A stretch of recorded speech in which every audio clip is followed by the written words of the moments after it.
주식 투자 심플하게 충분하게 스텝스. 한동안 은행 위기에 대한 걱정들이 많았던 것 같은데 지금은 좀 걱정이 많이 줄어든 것 같습니다.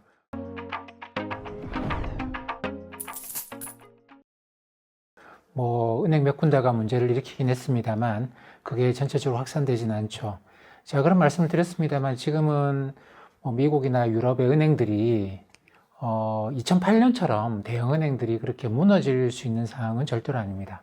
왜냐하면 2008년 이후로 대형 은행들에 대한 그 감시 감독을 워낙 철저하게 하고 있기 때문에 그 대형 은행들이 돈을 못 버는 게 문제지 돈 벌려고 여기저기 막 투자했다가 무너지는, 그러면서 금융 시스템이 무너지는 그런 일은 이제는 없다라는 것이죠.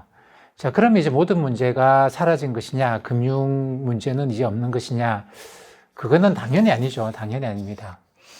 그것과 관련해 가지고 다이먼 회장이 최근에 주주들한테 서한을 쓴 게 있습니다. 그 내용에 대해서 요즘은 그래, 우리나라 언론에서도 뉴욕 특파원들께서 제가 한 번씩 보면 굉장히 전문성을 갖추고 계신 분들이 뉴욕 특파원을 하시더라고요. 그래서 이제 거기서 나오는 자료를 직접 번역해서 해석도 달고 그러시기도 하는데, 그 다이먼 회장의 그 레터도, 서한도 번역해서 이렇게 요약해서 그 기사로 써주시고 하더라고요. 저도 그런 걸 많이 좀 참고하는 편입니다. 거기 보면 전 다이먼 회장이 하는 이야기는 좀 귀 기울여 듣는 편이에요. 좀 자세하게 이것저것 생각해 보고 관련된 자료도 찾아보고 하려고 하는데, 왜냐하면 저는 그런 생각을 하거든요. JP 모간은 조금 다르다. 금융회사들 중에서는 조금 다르다. 이 JP 모간은 미국의 중앙은행과 조금 비슷한 행동을 많이 합니다. 미국의 연준이 지금 미국 연준이 중앙은행이죠. 이 미국 연준이 만들어지기 전 1913년에 만들어졌는데 1907년에 미국에 좀 심각한 공황이 왔을 때 그때 중앙은행도 없었고 그때는 근본이제였고 어디서 금이 들어오지 않으면 미국이 급격하게 추락하는 그런 상황이었는데, 당시에 JP 모간이 나서가지고 금융기관들을 자기 돈을 털어내고 금융기관들을 이제 규합을 했죠. 우리가 이렇게 뿔 뿌려 터지면 다 죽는다. 내가 먼저 솔선수범할 테니 다들 같이 모여서 이 위기를 극복하자. 그렇게 해서 위기를 극복하고 난 다음에 JP 모간이 중심이 돼서 미국의 지금 연준을 만든 겁니다. 그렇기 때문에 JP 모간은 그 자체가 굉장히 중앙은행스러운 면을 좀 꽤 많이 갖고 있어요. 지금도 그러는데 2008년도 그렇고 늘 그렇습니다. 중앙은행이 무슨 행동을 하기가 조금 어려운 것들이 있어요. 일반적으로 중앙은행은 미국도 마찬가지입니다만 우량 금융기관들한테 돈을 빌려주는 거는 이거는 누구한테 승인을 받지 않고 그냥 하면 됩니다. 그냥 하면 되는데, 이게 빌려줬다가 손실을 볼 수 있는 위험이 조금이라도 있겠다 싶으면 그걸 미 연준도 자기 스스로 그런 행동을 하지 못해요. 의회의 승인을 반드시 거쳐야 됩니다. 물론 아주 급박한 상황에서는 의회의 승인을 받는다는 전제 하에서 먼저 실행하기도 합니다. 근데 그때도 실행하기 전에 하원이나 상원, 은행위원장하고 통화를 하고 어느 정도 양해를 구한 다음에 대출 실행을 하고 그 다음에 곧바로 의회를 소집해가지고 승인을 받고 이런 절차를 거치죠. 근데 그런 일도 아닌 거, 가령 이번 같은 그런 거죠. 은행 위기 이런 몇 군데 은행이 문제가 생기는데 이걸 그대로 방치해두면 문제가 확 확산될 수 있거든요. 여기저기 은행들이 뱅크런이라고 하는 걸 겪을 수가 있고, 그러면 금융 시스템이 사람들이 우르르 몰려다니면서 급격하게 무너질 수 있는 그런 위기로 갈 수도 있었습니다. 근데 이런 상황에서 미 연준이 직접 나서서 손실을 볼 수도 있는, 그 은행에 돈 빌려줬다가 못 받을지도 모르는데 사람들이 저렇게 돈을 찾아가기 시작하면 못 받을지도 모르는데 거기다 돈을 넣을 수는 없죠. 그리고 그렇게 의회를 소집할 명분도 없고, 시스템적으로 이제 미국 국민들 전체가 영향을 받는다고 하면 당연히 의회를 소집하겠습니다만, 실리콘밸리 은행의 경우는 그런 건 아니거든요. 그 지역의 조그마한 은행이기 때문에 이럴 때 꼭 JP 모간이 났습니다. 중앙은행이 미 연준이 JP 모간한테 돈을 빌려주고 JP 모간은 여기다가 돈을 넣는 것이죠. 사실 JP 모간은 이런 식의 비즈니스를 꽤 많이 해요. 중앙은행이 좀 하기 곤란한 일을 뒤에서 조용히 처리해주는. 물론 자기도 그렇게 해서 돈을 벌죠. 여기 돈을 집어넣으면, 여기 돈을 넣지 않으면 여기는 망할 겁니다. 근데 JP모건이 돈을 넣으면 망하지 않아요. 그러면 돈을 넣었다가 좀 지나고 난 다음에 제값 받을 때가 되면 팔면 돈을 버는 거니까 JP모건은 그런 일을 많이 합니다. 그렇기 때문에 JP모건의 회장이면 좀 보는 눈이 다릅니다. 상당히 이제 넓고 깊게 보는 그런 경향이 있는데 JP모건의 다이먼 회장이 쓴 편지를 보면 이런 내용들이 나옵니다. 제가 신문기사를 좀 읽어드리면 은행 위기는 끝나지 않았다. 지나가는 것처럼 보이겠지만 사실 악영향이 수년 동안 이어질 수 있다. 그렇지만 2008년과는 다르다.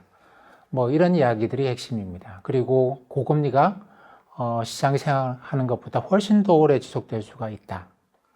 뭐 이런 이야기들인데 이 은행 위기가 2008년하고 다르다라는 거는 지난번에 제가 말씀드렸다시피 2008년 이후로 법으로 대형은행들을 손발을 꼭꼭 잡아놨습니다. 그렇기 때문에 대형은행들이 위험한 대출을 하다가 무너지는 것은 불가능해요. 불가능합니다. 그러면 위험한 대출은 안 하고 사람들은 이제 그런 불장난 안 할까요? 위험한 대출 안 하고 위험한 사업 안 할까요? 그럴 리가 없죠. 그럴 리가 없습니다. 다만 이 사업에서 대형은행들이 들어가지 못하게 막아놓은 것 뿐입니다. 그러면 누군가가 여기에 들어가겠죠. 그래서 대형은행들이 빠진 자리에서 더 돈을 벌겠다고 당연히 들어갑니다. 그게 제가 지난번에 말씀드렸다시피 스위스의 뭐 CS, 크레딧 스위스도 이제 그런 식으로 들어갔다가 문제가 생긴 거죠. 실리콘밸리 은행도 마찬가지입니다. 미국의 이제 중소형 규모 은행들이 대형은행 빠진 자리에 들어갔다가 거기서 이제 문제가 발생을 하는 그런 경우를 이야기하는 것이죠. 그래서 앞으로 이런 식의 대형은행이 아니고 중소형 은행들에서 조금씩 문제가 발생하고, 그럼 당연히 이 은행들의 경영진은 보수적으로 행동할 것이고, 대출을 줄이려고 할 것이고, 그렇기 때문에 은행 위기가 2008년처럼 한꺼번에 이렇게 팡 터지는 게 아니고, 조금씩 경제의 펀더멘탈을 갉아먹게 될 것이다 라고 하는 게 기본적으로 다이먼 회장의 이야기인 것 같습니다. 우리나라는 다르냐?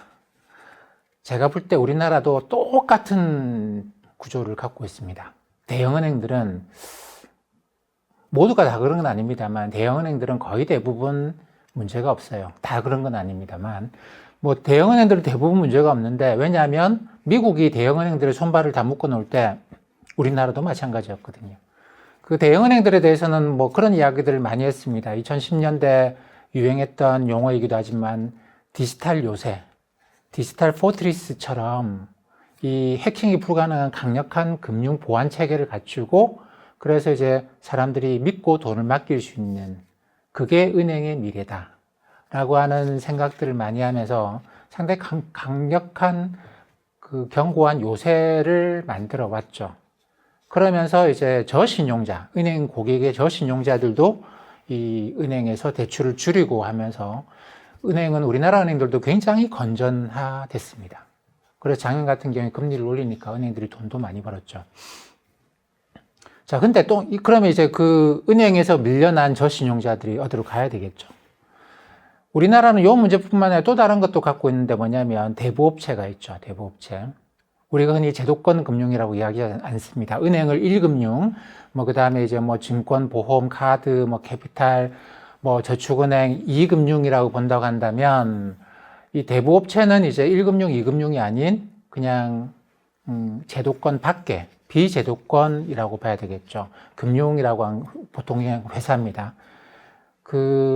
2017년, 18년 이후로 그 법정 최고 금리를 많이 낮추면서 이 대부업 시장이 굉장히 많이 위축이 됐습니다. 대부업은 기본적으로 시장에서 조달하는 금리도 높고 연체도 많고 부실이 많기 때문에 대부업체들 중에 상당수가 원가가 10%, 15%인 경우가 대부분이었습니다. 그렇기 때문에 이게 이제 최고금리를 확 낮추면서 더 이상 유지가 되지 않고, 그래서 이제 시장에서 많이 대부업체들이 빠져나갔죠.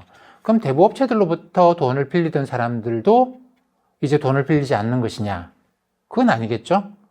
이 사람들이 저신용자들이었는데 제도권으로 진입을 했습니다. 그렇기 때문에 어떻게 보면 제도권에서 은행은 훨씬 더 저신용자들을 많이 줄여서 훨씬 더 건전해졌고, 여신 자체가 이제 부도가 발생하거나 연체가 발생할 가능성이 많이 낮아진 상태죠. 근데 이쪽에 이제 대부업체들은 규모가 줄어들면서 저신용자들은 이 중간 쪽의 금융기관들로 많이 들어왔습니다. 최근에 우리나라에서 이제 은행의 연체율은 거의 올라가지 않아요. 조금 올라가긴 합니다만 아주 조금 올라가는데 이 금융권에서 연체율이 상당히 좀 빠른 속도로 올라가고 있습니다. 많은 분들이 걱정스러운 시선으로 쳐다보고 있는데 저 역시 마찬가지죠. 저 역시 마찬가지입니다. 은행들이 빠지고 대부업체가 빠진 자리에 저신용자들이 들어오면서 이쪽에서 연체율이 올라가고 있는 그런 현상을 보이고 있습니다.